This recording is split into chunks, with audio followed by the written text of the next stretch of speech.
Erik Harmens, the Netherlands. We are on a tour with Dutch poets from New York to Pittsburgh and back. So, and here we are at the city of Asylum right now. So, yeah. I think who influences you as a writer? I don't know if it's on the list, but that's always a very difficult question because, of course, you read a lot. I've read a lot of poetry and a lot of prose, but I can't really say what influenced me in what way. So I'm just giving an answer, depending on the daytime or the weather or something. But it's a tough question. I would define it as very varied. There's a large variety of styles. So there's not one style which is dominant. I think most of it is kind of modern. I think that the true old-fashioned rhyme has gone a bit. So it's more free verse, to say it like that. There's a little bit of a discussion between poets whether you should be engaged in any way to society or to politics, but it's not we are not fighting about it, it's just a bit of a discussion. I think I have like kind of a strange activity going on in my head every day. So it seems like interesting to put something of that on paper, see if it's interesting to other people, see if my storytelling can be of interest to others. So mostly that's it. If I wouldn't do it, then it would just be in the head. And now it's coming out, it's being published. So that's interesting. And I like it when some people feel something after having read that. Yeah. I'm writing this novel now about a guy who's organizing the Olympic Games. And he's organizing them all by himself. So he's the only one there. I like a theme like that. It's a ridiculous story, but then again, if you put it on paper, it can work. I think so. I did slam poetry in the Netherlands, but I didn't do it in another way than I'm normally doing it. So I didn't care about winning at all. It's just fun to do, and I'm not against the competition element. It's not necessary, but it's fine with me. But most of the slam poets in the Netherlands feel that participating in a poetry slam is about winning. I don't know most, but a substantial amount of slammers are. And then it becomes like entertainment, I think. And then I lose interest because entertainment is fine, but that's another ball game. So I feel that if you read your poetry and you read it like you usually read it in a contest, it's fine. But it's not. You shouldn't be coming on stage with your clown suit on or whatever. I mean, let's take it a little bit seriously, I think. Yes, definitely. I don't know in what way, but I know that there's a difference between before when a poem has been published and after. So if you are in a venue and people listen to your poetry, there is a difference between when they come in and when they go.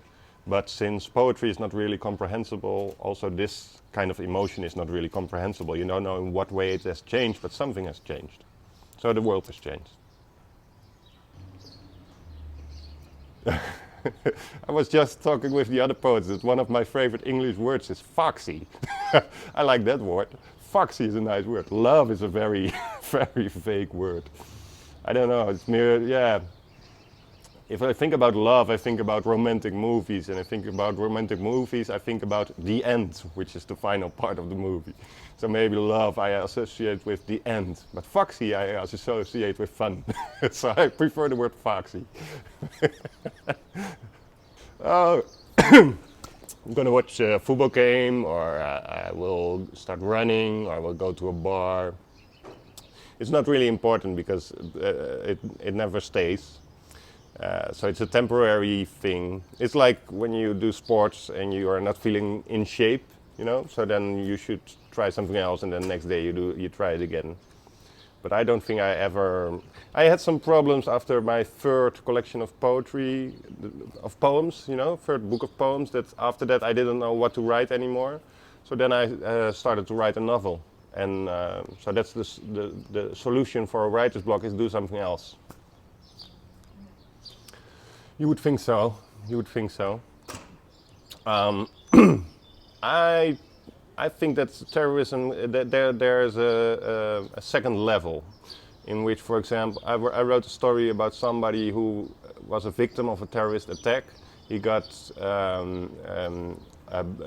below the ground, you know, so all the whole building came on top of him. And while he was underground, he was philosophizing and elaborating a little bit about his love life.